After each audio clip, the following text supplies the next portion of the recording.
तो हर बार आप अफवाह फैलाते हैं, आप उस भीड़ में शामिल होते हैं। हर बार फैक्ट्स को जाने बगैर आप रीट्वीट करते हैं, रीटेक्स्ट करते हैं, रिपोस्ट करते हैं, आप उस झुंड में शामिल होते हैं।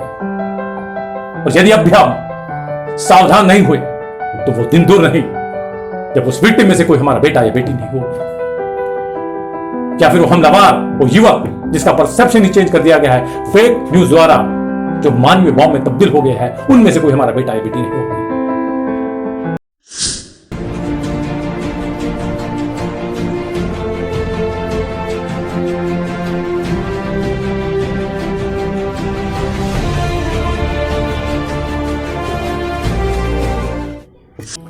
दोस्तों नमस्कार, मैं विजय सिंह। कार्यक्रम की शुरुआत करने से पहले मेरी आप लोग से गुजारिश है कि मेरे इस YouTube चैनल को सब्सक्राइब कीजिए, बेल आइकन दबाइए और अधिक से अधिक लोगों के साथ में इस वीडियो को शेयर कीजिए, क्योंकि आप लोगों के समर्थन के बिना हम इस कार्यक्रम को आगे नहीं ले जा सकते। आज जिस विषय पर मैं अपने विचार आप लोगों के सामने रखने जा रहा हूं उसका शीर्षक है भीड़ मानसिकता। दोस्तों, एक प्रकार की अराजकता फैल जाती है जब लोग निश्चिंत तरीके से रिएक्ट करना शुरू कर देते हैं। उसे गति प्राप्त होती है और लोग उसमें कूद पड़ते हैं, जहां फैक्ट्स इररिलेवेंट हो जाते हैं, जहां सत्य दुखद वस्तु बन जाता है और लोग उग्र हो जाते हैं। उन्हें पता तक नहीं होता कि किस बात को लेकर वो उग्र हैं, जिसे हम मॉब, भीड़ या झुंड कहते हैं।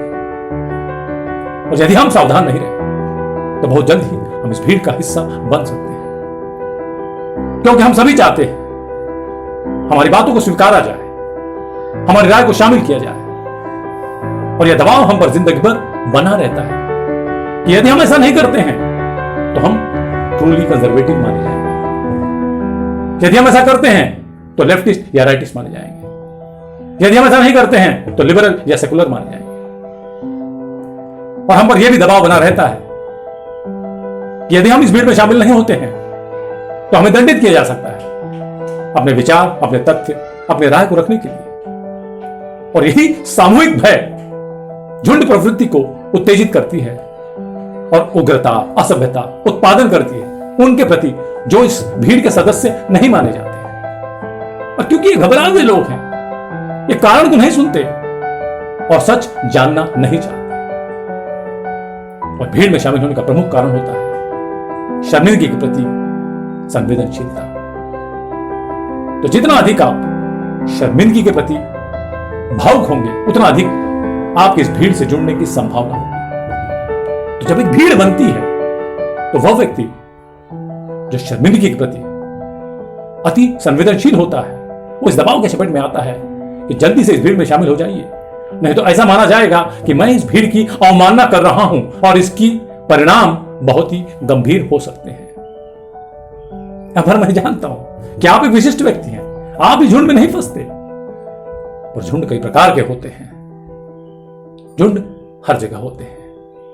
झुंड अमीरों में होते हैं, झुंड गरीबों में होते हैं, झुंड डॉक्टर्स, लॉयर्स, बिजनेसमैन और झुंड यहां तक के ऑफिस में होते हैं। इसका प्रमुख उदाहरण है कि 12% कर्मचारी दोपहर में खाना इसलिए खाते हैं क्योंकि उन्हें भूख लगी है, और 88% कर्मचारी दोपहर में खाना इसलिए खाते हैं क्योंकि दोपहर के 1 बजे हैं, लंच ब्रेक है। सभी वही कर रहे हैं।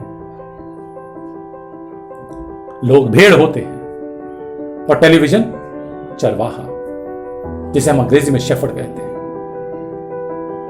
तो हमारा प्रथम कर्तव्य है इस शेफर्ड से छुटकारा पाना। Crowd is just a bunch of heads, it is the leader who is the mind. भीड़ सिर्फ एक सिर का गुच्छा होता है, वो जो उसका लीडर होता है उनका दिमाग होता है। वो होता है असली पर्दे के पीछे का खिलाड़ी, जो इस भीड़ को संचालित करता है, नियंत्रण करता है अपने लाभ के लिए। Because a river is easier to channel than to stop. क्योंकि लोगों को गुमराह करना ज्यादा आसान होता है, और कई बार इस भीड़ में अच्छे लोग भी गुमराह हो जाते हैं। और ये गुमराह हुए अच्छे लोग बुरे की तुलना में ज्यादा खतरनाक होते हैं, क्योंकि उन्हें समझदार समझा जाता है, उन्हें विवेकवान माना जाता है, और भीड़ उन्हें बिना कोई सवाल के समर्थन करती है। हम जो टेलीविजन के न्यूज चैनल पर देखते हैं, अखबारों में पढ़ते हैं, उनमें कितना सच होता है, कितना तथ्यों पर आधारित होता है।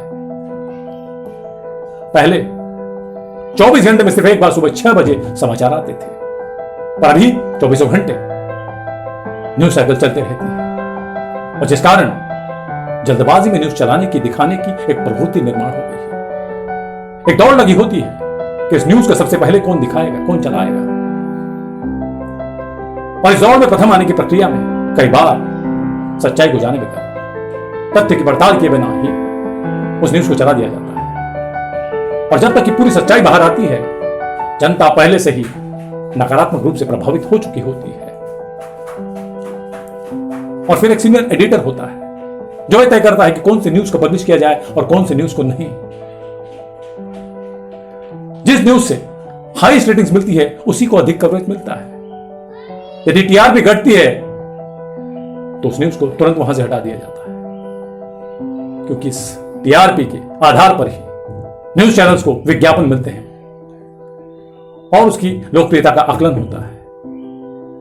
तो इस टीआरपी पाने की प्रक्रिया में ताकि न्यूज चैनल्स को विज्ञापन मिले, जनता लगातार नकारात्मक रूप से प्रभावित होते रहती है और गिरोह में, समूह में पड़ जाती है।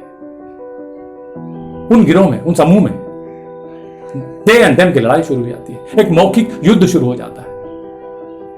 इनकी वजह से, उनके कारण, ये लोग, वो लोग, और यही प्रवृत्ति हमारे बच्चों की आत्महत्या का कारण बनती है।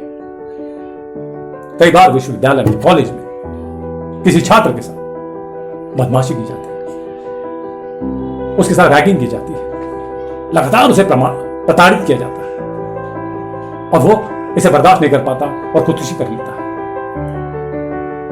कई बार एक समूह एकत्रित होता है और इस बच्ची पर हमला शुरू कर देता है। उसे पता तक नहीं होता, उसे कारण तक नहीं मालूम होता है, वो उस व्यक्ति तक को नहीं जानता, पर क्योंकि विरोध करना, नापसंद करना लोकप्रिय है, वो उस बच्ची पर हमला शुरू कर देता है। और अंत में पता चलता है कि उस बच्ची की उस हमले में मृत्यु हो गई। और ये उनके लिए करना नॉर्मल था, क्योंकि सभी वही कर रहे थे। अब बाद में पता चलता है कि उस बच्ची की मौत का कारण सिर्फ एक अफवाह थी। तो हर बार आप अफवाह फैलाते हैं, आप उस भीड़ में शामिल होते हैं। हर बार फैक्ट्स को जाने बगैर आप रीट्वीट करते हैं, रीटेक्स्ट करते हैं, रिपोस्ट करते हैं, आप उस झुंड में शामिल होते हैं। और यदि अब भी हम सावधान नहीं हुए तो वो दिन दूर नहीं जब उस विक्टिम में से कोई हमारा बेटा या बेटी नहीं होगी, या फिर वो हमलावर, वो युवक जिसका परसेप्शन ही चेंज कर दिया गया है फेक न्यूज द्वारा, जो मानवीय बॉम्ब में तब्दील हो गया है, उनमें से कोई हमारा बेटा या बेटी नहीं होगी। और इन दोनों ही सूरतों में इस जनरेशन का और आने वाली जनरेशन का ही नुकसान होने वाला है। और मैं आपको बता दूं कि जब लंबे समय तक किसी पर हमला होता है तो उस घटना के बाद में भी उसके दिमाग में वो कई सालों तक चलते रहता है। पहले तो वो दर्दनाक घटना होती है, फिर उसे अपमानित किया जाता है, और फिर वो किसी से न कहे इसलिए उसे धमकाया जाता है, उसे शर्मिंदा किया जाता है, और अंत में उसे सार्वजनिक रूप से बेइज्जत किया जाता है। और मनोविज्ञान यह बताता है कि सबसे बुरा सदमा, सबसे बड़ा मानसिक आघात वह होता है जब किसी व्यक्ति को सार्वजनिक रूप से बेइज्जत किया जाता है। और इस घटना से उत्पन्न होती है एक बीमारी जिसे कहते हैं पोस्ट ट्रॉमेटिक स्ट्रेस डिसऑर्डर, जो इस घटना के बाद में भी उस विक्टिम और उसके परिवार को कई सालों तक मानसिक रूप से सताते रहती है। तो जब भी आप भीड़ में शामिल होते हैं, उसे फॉलो करते हैं, उसका अनुसरण करते हैं, आपकी जिंदगी शुरू होने से पहले ही खत्म हो जाती है। क्योंकि भीड़ आपकी तर्क शक्ति, आपके विचार, आपके राय, आपके क्रिएटिविटी को खत्म कर देती है। आप किसी को चोट पहुंचाते हैं इसलिए नहीं क्योंकि आप बुरे व्यक्ति हैं, पर आपके लिए उस भीड़ में शामिल होना अपने कॉमन सेंस का उपयोग करने से ज्यादा महत्वपूर्ण होता है। और याद रखिए कि भीड़ कभी भी सामान्य ज्ञान की परवाह नहीं करती है, क्योंकि भीड़ में सभी एक जैसा सोचते हैं, और जब भी हर कोई एक जैसा सोचता है तो कोई भी सोच नहीं रहा होता है। When everybody is thinking alike, nobody is thinking. भीड़ हमेशा जो क्रिटिकल थिंकर्स होते हैं, जो सवाल करते हैं, उनके प्रति ही आलोचनात्मक सोच रखती है। तो बुद्धिमानी और नादानी के बीच में सिर्फ एक फर्क होता है, वो है आपकी सोच। और भीड़ कभी नहीं चाहेगी कि आप सोचें, आप सवाल करें, आप तर्क लगाएं। भीड़ हमेशा चाहेगी कि आप उसमें शामिल हो जाएं, उसका साथ दें।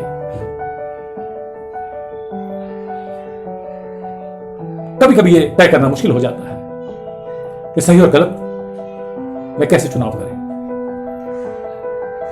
पर सही और बेवकूफी में चुनाव करना ज्यादा मुश्किल नहीं होता। तो ये समय आ गया है कि हमें हमारी प्रायोरिटीज को क्या चुनना है। ये समय आ गया है कि मीडिया के कमान को अपने हाथ में हमें लेना है। ये वक्त आ गया है कि हमें तय करना है कि हमें क्या देखना है। अब हमें इस मीडिया को यह तय करने नहीं देना है कि वो क्या हमें दिखाना चाहता है, हम ये तय करेंगे क्या हम देखना चाहते हैं। क्योंकि भीड़ से अलग हो जाना उसमें खो जाने से ज्यादा बेहतर है। The problem with the herd is that your voice is never going to be heard. वो व्यक्ति जो भीड़ का अनुसरण करता है, उसे फॉलो करता है, वो कभी भी इस भीड़ से आगे नहीं जा सकता, क्योंकि उसका परसेप्शन पूरी तरह चेंज कर दिया गया है, उसकी रचनात्मकता को खत्म कर दिया गया है। तो परमात्मा ने मुझे यह हुक्म दिया है कि मैं आप लोग से आज्ञा करूं कि इस हर्ड मेंटालिटी से मुक्त हो जाए और आप पहले से अधिक विद्वान, बुद्धिमान और समझदार बने। Just because someone has more followers than you, that doesn't mean that they are better than you. Millions of people followed Hitler, but Jesus had only 12.